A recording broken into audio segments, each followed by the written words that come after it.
Good morning, students. I am Hinanta Datta from Bharatiya College of Agriculture Engineering, Durg. Today we will study about the subject Computer Programming and Data Structure of BTech Agriculture third year. Last class में हम discuss कर रहे थे structure के ऊपर, ठीक है। हम स्ट्रक्चर के ऊपर लास्ट क्लास में पढ़ रहे थे। हमने क्या देखा था, स्ट्रक्चर क्या कर रहा था हमारा, यदि हम एरे यूज कर रहे थे, ठीक है। इसके पहले हमने पढ़ा था एरे। एरे में हम क्या कर रहे थे कि सेम टाइप्स के डेटा एलिमेंट्स को स्टोर कर रहा था। जो एरे था वो सेम टाइप्स के डेटा टाइप्स को स्टोर कर रहा था। बट यदि आपको डिफरेंट टाइप के डेटा टाइप्स को स्टोर कराना है, जैसे कि मान लीजिए यदि आपका एक लाइब्रेरी है, तो लाइब्रेरी में आपकी बुक आईडी, ऑथर का नेम, आपका नेम, और तो ये सारी जो टाइटल्स रहती है, कौन से डेट को इशू हुआ, तो ये अलग अलग डिफरेंट डेटा टाइप्स में रहेगा। कोई इंट रहेगा, कोई कैर में रहेगा, कोई फ्लोट में रहेगा। तो ये जो डेटा टाइप्स है आपके, डिफरेंट टाइप्स के डेटा टाइप्स है, इनको यदि आपको एक मेमोरी लोकेशन में स्टोर करना है, तो उसके लिए हम किसका यूज कर रहे थे, स्ट्रक्चर का यूज कर रहे थे, ठीक है। स्ट्रक्चर के थ्रू हम क्या कर सकते हैं कि डिफरेंट टाइप्स के जितने भी, जैसे एम्प्लॉय है तो एम्प्लॉय की आईडी, एम्प्लॉय की नेम, एम्प्लॉय की सैलरी, एम्प्लॉय का एड्रेस, ये सारे क्या हुए हमारे डिफरेंट डेटा टाइप्स हुए। Int, character, float, double, string. तो ये सारी चीजों को यदि हमें एक साथ स्टोर करना है, तो हम उसके लिए स्ट्रक्चर का यूज करते हैं। स्ट्रक्चर का हमारा स्ट्रक्ट कीवर्ड रहता है। स्ट्रक्ट कीवर्ड को हम यूज करके हमारे स्ट्रक्चर को हम सेव करते हैं, ठीक है। इसके बाद हमने इसके बाद हमने और क्या पढ़ा था, इसके हमने सिंटैक्स पढ़े थे कि हम स्ट्रक्चर कैसे यूज करते हैं। अब हम इसके देखते हैं कि accessing members of the structure क्या होता है। स्ट्रक्चर में हम मेंबर कैसे एक्सेस कर सकते हैं, ठीक है। तो यहाँ पे दो वेज है, यहाँ पे दो तरीका है जिसके थ्रू हम क्या कर सकते हैं, स्ट्रक्चर को एक्सेस कर सकते हैं। स्ट्रक्चर के जो मेंबर्स होते हैं उनको एक्सेस कर सकते हैं। एक तो हमारा है डॉट ऑपरेटर, ठीक है। डॉट ऑपरेटर के थ्रू हम क्या कर सकते हैं, स्ट्रक्चर को एक्सेस कर सकते हैं। और दूसरा हमारा है पॉइंटर ऑपरेशन, ठीक है। इसे हम स्ट्रक्चर पॉइंटर ऑपरेशन बोल रहे हैं। इस पॉइंटर ऑपरेशन के थ्रू भी हम मेंबर को एक्सेस कर सकते हैं। तो हम इन दोनों के बारे में देखते हैं। पहले डॉट ऑपरेटर से हम क्या देखेंगे, मेंबर को एक्सेस करने के लिए। फिर हम पॉइंटर ऑपरेटर से मेंबर को एक्सेस करने के लिए हम ट्राई करेंगे, ठीक है। तो अब देखिए आप, जब हमारा डॉट ऑपरेटर यूज हो रहा है, तो डॉट ऑपरेटर की यदि हम बात करें, तो सबसे पहले हम क्या लेंगे, यहाँ पे हेडर फाइल्स लेंगे, ठीक है। ये हम पहले से अब प्रोग्रामिंग करते आ रहे हैं, तो हम सबसे पहले क्या लेंगे, हमारे हेडर फाइल्स लेंगे। हेडर फाइल्स लेने के बाद हम स्ट्रक्चर को दो वे में डिफाइन कर सकते थे। याद है आपको कि हम स्ट्रक्चर को दो वे में डिफाइन कर सकते थे, एक मेन फंक्शन के अंदर और दूसरा हमारा मेन फंक्शन के बाहर। जब वो डेटा फिक्स रहती थी और फिक्स नहीं रहती थी, तो वो दो केस में आप क्या कर सकते थे कि मेन फंक्शन के अंदर भी आप स्ट्रक्चर को डिफाइन कर सकते थे, और एक आप टॉप ऑफ द प्रोग्राम में स्ट्रक्चर फाइल डिफाइन कर सकते थे। तो यहाँ पे आप देखिए कि आपका क्या है, टॉप ऑफ फाइल में स्ट्रक्चर आपका डिफाइन किया हुआ है, ठीक है। यहाँ पे टॉप ऑफ फाइल में आपका स्ट्रक्चर डिफाइन किया हुआ है हेडर फाइल्स के बाद। टॉप ऑफ द प्रोग्राम बोलने का मतलब ही होता है कि हेडर फाइल्स के बाद, क्योंकि प्रोग्राम में जो भी चीजें हम लेते हैं वो हमारे हेडर फाइल से हम लेते हैं। तो हेडर फाइल के बाद जो हमारे जो भी चीज हमको डिस्कस करना है या डिफाइन करना है या डिक्लेयर करना है, वो हम क्या कर सकते हैं, हेडर फाइल के बाद हम डिफाइन कर सकते हैं, ठीक है। अब हम क्या करते हैं कि हम मेन फंक्शन यहाँ पे हम लिख रहे हैं, ठीक है। यहाँ पे देखिए कि एम्प्लॉय हम ले रहे हैं, स्ट्रक्चर कीवर्ड है हमारा एम्प्लॉय, हमारा नाम है। देन इंट हम आईटी ले रहे हैं और कैरेक्टर में हम नेम 50 ले रहे हैं, ठीक है। अब जो ये E1 है, ये E1 जो है हम डिक्लेयर कर रहे हैं, स्ट्रक्चर के लिए वेरिएबल्स डिक्लेयर कर रहे हैं। अब हम देखिए यहाँ पे इंट मेन मीन्स यहाँ से आपका क्या स्टार्ट हो रहा है, मेन फंक्शन यहाँ से आपका स्टार्ट हो रहा है। इंट मेन से बोलने का मतलब, जो इंट हम यूज करते हैं इससे हमारी क्या होती है, वैल्यू रिटर्न होती है। यदि हम यहाँ पे वर्ड मेन लिखते तो वर्ड मेन हमारा कुछ भी रिटर्न नहीं करता, इंट मेन हमारी वैल्यू रिटर्न करती। तो हमने यहाँ पे इंट मेन लिखा। उसके बाद हम क्या कर रहे हैं, store the employ information. First employ की जो इंफॉर्मेशन है वो हम यहाँ पे स्टोर कर रहे हैं। तो आप देखिए कि हमने एम्प्लॉय आईडी ली हुई है, देन हम क्या कर रहे हैं कि एम्प्लॉय का नेम यूज कर रहे हैं, देन हम क्या कर रहे हैं प्रिंट कर रहे हैं फर्स्ट एम्प्लॉय का इंफॉर्मेशन। ये हमने जो इंफॉर्मेशन लिखा है अब हम उसे प्रिंट कर रहे हैं। तो आप यहाँ पे देखिए आउटपुट में क्या शो हो रहा है, आपका एम्प्लॉय आईडी क्या है आपकी 101 और एम्प्लॉय का नेम सोनू जायसवाल। ठीक है, तो ये क्या कर रहे हैं हम डॉट ऑपरेटर यूज करके, ये देखिए आप यहाँ पे डॉट ऑपरेटर यूज करके हम क्या कर रहे हैं, हम अपने मेंबर्स को एक्सेस कर रहे हैं। ये आपका वेरिएबल था, हम इसे क्या कर रहे हैं एक्सेस कर रहे हैं। ठीक है, अब आप देखिए अनदर एग्जांपल, यदि आपको बहुत सारे वेरिएबल्स स्टोर कराने हैं। ठीक है, तो यहाँ पे आप देखिए कि हमने फर्स्ट एम्प्लॉय, यहाँ पे सेम प्रोग्राम है ना आपका, पहले आपने हेडर फाइल्स लिखा है, देन आपने स्ट्रक्चर कीवर्ड लिखा है, अब हमने E1 E2 ले लिया है। E1 E2 में दो वेरिएबल्स है आपके, तो दो लोगों की आपकी वैल्यू स्टोर होगी। आप डॉट ऑपरेटर का यूज करके फिर आपके दोनों की क्या है, दोनों की जो एम्प्लॉय की डिटेल्स है वो प्रिंट हो जाएगी। ठीक है, तो यहाँ पे आप देखिए कि फर्स्ट 101 सोनू जायसवाल, उसकी जो भी सैलरी है, देन सेकेंड आपका 102 जेम्स बॉन्ड और जो भी उनकी सैलरी है। तो ये आपका एम्प्लॉय 1 और एम्प्लॉय 2 प्रिंट हो गया। देन अब हम किसकी बात करेंगे, स्ट्रक्चर एज फंक्शन आर्ग्यूमेंट। ठीक है, स्ट्रक्चर एज फंक्शन आर्ग्यूमेंट की यदि हम बात करें तो स्ट्रक्चर्स और फंक्शन आर्ग्यूमेंट कैसे वर्क करता है, ये हम देखते हैं कि हमारा जो फंक्शंस में यदि हमें स्ट्रक्चर्स के आर्ग्यूमेंट यूज करने हैं तो हम कैसे वर्क करेंगे। ठीक है, तो हम फंक्शंस में क्या करते थे, यदि आपको याद होगा, फंक्शन में हम मेन के अंदर कुछ चीजें लिख देते थे। ठीक है, फंक्शन में हम क्या करते थे, एक फंक्शन बनाते थे, उस फंक्शन के अंदर हमारा कुछ स्टेटमेंट लिखा रहता था और हम उस स्टेटमेंट को जहाँ पे भी हमें कॉल करना रहता था, उसकी रिक्वायरमेंट रहती थी, हम वहाँ पे कॉल कर लेते थे। ठीक है, तो अब आप देखिए कि यहाँ पे क्या है, आपका स्ट्रक्चर को जो है हम फंक्शन आर्ग्यूमेंट के तौर पे यूज कर रहे हैं। तो यहाँ पे आप देखिए सबसे पहले हमने यहाँ पे हेडर फाइल ली हुई है stdio.h और string.h। उसके बाद हमने स्ट्रक्ट बुक्स ली हुई है। ठीक है, बुक्स की हमने यहाँ पे क्या कर दी है, यहाँ पे हमने एक कीवर्ड बुक्स लिया हुआ है, जिसकी हमने यहाँ पे उसके जो कैर में टाइटल और ऑथर रहेगा, सब्जेक्ट रहेगा और बुक की आईडी इंट में रहेगी। तो ये क्या हुआ आपका फंक्शन डिक्लेरेशन। ठीक है, आपने यहाँ पे फंक्शन डिक्लेरेशन किया स्ट्रक्चर बुक्स के अंदर। ठीक है, अब हम क्या कर रहे हैं फंक्शन डिक्लेयर, देखिए यहाँ पे void print book struct book book, ये आपका बुक है तो ये बुक आपका प्रिंट होगा और स्ट्रक्ट जो बुक्स है ये आपका स्ट्रक्ट बुक्स है। तो हम क्या कर रहे हैं, स्ट्रक्चर में ही फंक्शन आर्ग्यूमेंट को यहाँ पे अपन डिक्लेयर कर रहे हैं। देन आप देखिए यहाँ पे इंट मेन में हमने क्या लिया है, बुक 1 और बुक 2 लिया हुआ है। अब बुक 1 और बुक 2 के स्पेसिफिकेशन हम यहाँ पे डाल रहे हैं, टाइटल, ऑथर और सब्जेक्ट और उसकी आईडी, ये हमने यहाँ पे डाला हुआ है। ठीक है, ये हमने बुक 1 और बुक 2 दोनों का डाला हुआ है। अब प्रिंट 1 में क्या कर रहे हैं, print book of book 1 and print book of book 2। तो ये हमारा क्या हो जाएगा, फंक्शन कॉल होके उसके अंदर की टाइटल, ऑथर, सब्जेक्ट और आईडी प्रिंट हो जाएगी। ठीक है, यहाँ पे देखिए हम यहाँ पे फंक्शन कॉल कर ले रहे हैं वॉइड प्रिंट बुक, और उसके अंदर हम क्या कर रहे हैं, जो हमारी बुक्स की डिटेल है पूरी हम वो प्रिंट करा दे रहे हैं। तो हम जब अबव कोड को कंपाइल करेंगे तो आपका यहाँ पे देखिए ऐसे प्रिंट होगा, जिसमें कि आपकी पहली बुक की पूरी डिटेल्स है ये आईडी तक, फिर यहाँ से आपकी सेकंड बुक की डिटेल है। तो ये क्या हुआ आपका कि बुक्स की जो हमें डिटेल प्रिंट करानी थी वो प्रिंट हो गया।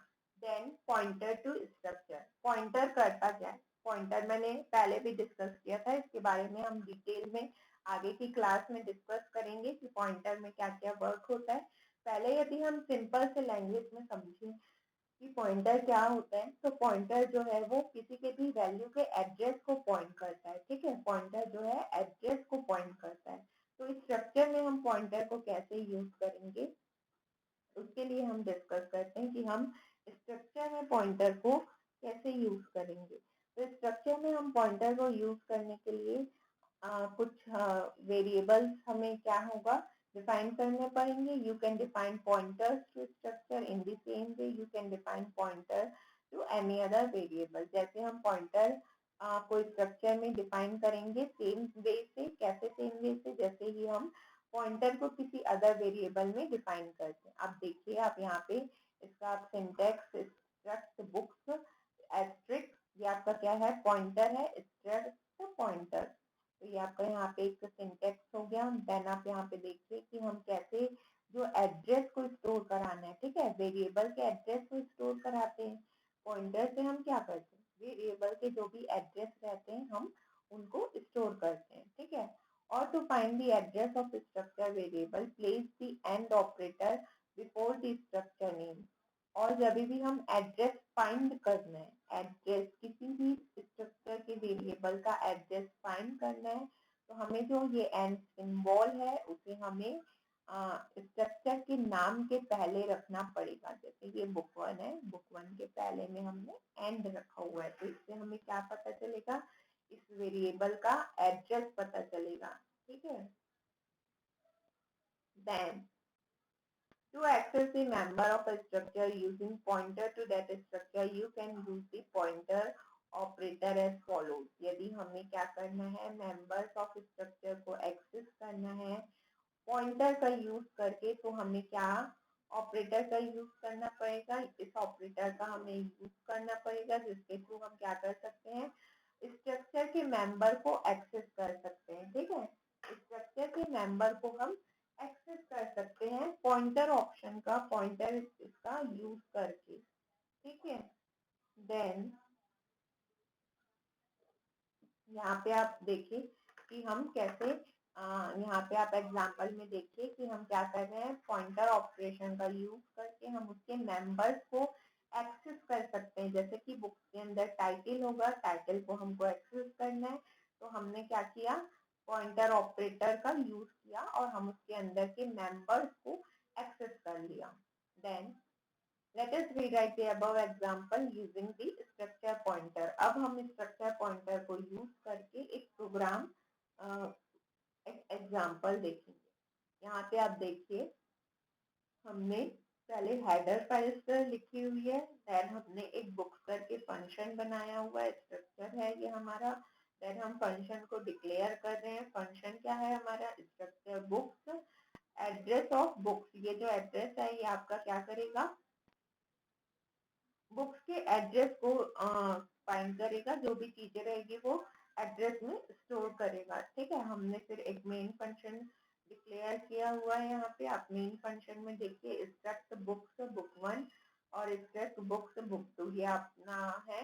उसके बाद हम क्या कर रहे हैं, बुक 1 का जो चीजें हैं वो प्रिंट करा रहे हैं, देन हम बुक 2 की चीजें जो है वो प्रिंट करा रहे हैं, ठीक है।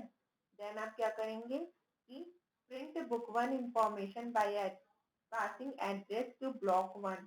ब्लॉक 1 में जो है, बुक 1 में जो है हम एड्रेस को पास करके जो उसकी वैल्यूज है उसे प्रिंट कराएंगे। वैसे ही सेम हम बुक 2 में क्या करेंगे, बुक 2 में जो है हमारा वैल्यू को हम एड्रेस को हम पास करके उसकी वैल्यूज को प्रिंट कराएंगे, ठीक है। अब आप देखिए हम यहाँ पे क्या ले रहे हैं, वॉइड प्रिंट बुक, जो हमारा क्या था, फंक्शन नेम था, ठीक है, जो हमारा फंक्शन नेम था। उसके बाद हम यहाँ पे जो भी हमारी बुक्स की जो भी हमारी डिटेल्स हैं हम उन्हें प्रिंट करा रहे हैं, बुक का टाइटल, बुक का ऑथर, बुक का सब्जेक्ट और बुक की आईडी। यहाँ पे आप देख सकते हैं कि हमने क्या ऑपरेटर यूज किया हुआ है, पॉइंटर ऑपरेटर का हम यहाँ पे यूज कर रहे हैं, ठीक है, पॉइंटर ऑपरेटर का हम यहाँ पे यूज कर रहे हैं। तो आप देखिए आपका जो आपका आउटपुट है, ये आपका आउटपुट शो हो रहा है सी प्रोग्रामिंग में। जो भी है आपकी बुक की title C programming Nuha Ali C programming tutorial, और ये उसकी बुक आईडी, वैसे ही आपकी सेकंड बुक आईडी भी यहाँ पे प्रिंट हो गई, ठीक है। तो हम कैसे पॉइंटर्स को स्ट्रक्चर में यूज कर सकते हैं वो हमने यहाँ पे देख लिया, ठीक है। देन हमारा नेक्स्ट जो है वो बिट फिल्स है। बिट फिल्स क्या करता है, bit fields allow the packing of data in structure. Structure में यदि आपको डेटा को पैक करना है तो स्ट्रक्चर में डेटा को पैक करने के लिए हम बिट फिल्स जो है उसे यूज करते हैं। This is especially useful when memory of data storage is at premium. ये हम कब इसकी यूज करते हैं, जब हमारे डेटा स्टोरेज की जो मेमोरी रहती है वो प्रीमियम में रहती है, तब हम उसे यूज करते हैं। इसके यदि हम एग्जांपल्स देखें तो देखिए, packing several object into a machine word. एक मशीन वर्ड में हम सेवरल ऑब्जेक्ट को पैक कर लेते हैं। Example, 1 bit flags can be compacted. 1 bit flags वहाँ पे हम यूज कर सकते हैं, ठीक है। Then reading external file format, यदि हमें एक्सटर्नल फाइल फॉर्मेट को रीड करना है तभी भी हम उसके लिए क्या यूज कर लेते हैं, बिटफिल्स का यूज करते हैं, जिसमें कि नॉन स्टैंडर्ड जो हमारे फाइल फॉर्मेट रहते हैं वो भी हमारे रीड हो जाते हैं, ठीक है, जैसे कि 9 बिट के इंटीजर्स। अब इसका एक प्रोग्राम देखते हैं कि bit length variable after the variable में हम इसे पुट करते हैं स्ट्रक्चर डेफिनेशन के बाद। अब आप देखिए कि यहाँ पे स्ट्रक्चर पैक्ड स्ट्रक्ट, ठीक है, स्ट्रक्चर पैक्ड स्ट्रक्ट हमने यहाँ पे यूज किया हुआ है, और हम यहाँ पे हमने अनसाइंड इंट यहाँ पे हमने ये आपका इसका सिंटैक्स है, ठीक है। तो ये सिंटैक्स में आप देख सकते हैं कि आपके यहाँ पे 4 जो है 1 बिट के फ्लैग है। यहाँ पे जो ये 1 1 है ये आपका 1 बिट का फ्लैग है, ये आपका 9 बिट का, और ये आपका 4 बिट का फ्लैग है यहाँ पे, ठीक है। देन तो ये आपका क्या हो गया, यहाँ पे बिट फील्ड हो गया। बिट फील्ड में आपके 6 जो मेंबर्स है वो वहाँ पे कंटेन हो रहे हैं। 4 1 बिट फ्लैग्स, जैसे कि F1 से F3 जो है वो आपका 1 बिट है।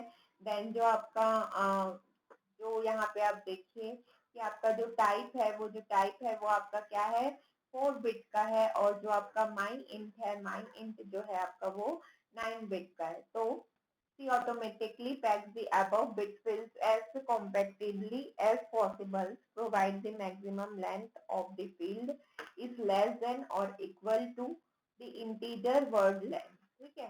ये क्या देखता है कि जो हमारे बिट फील्ड्स है उनको वो पैक करता है। पैक करने के बाद वो देखता है कि मैक्सिमम लेंथ की फील्ड लेस देन है या फिर इक्वल है इंटीजर के, और जो भी हमारा वर्ड लेंथ है कंप्यूटर का उससे वो मैच करता है।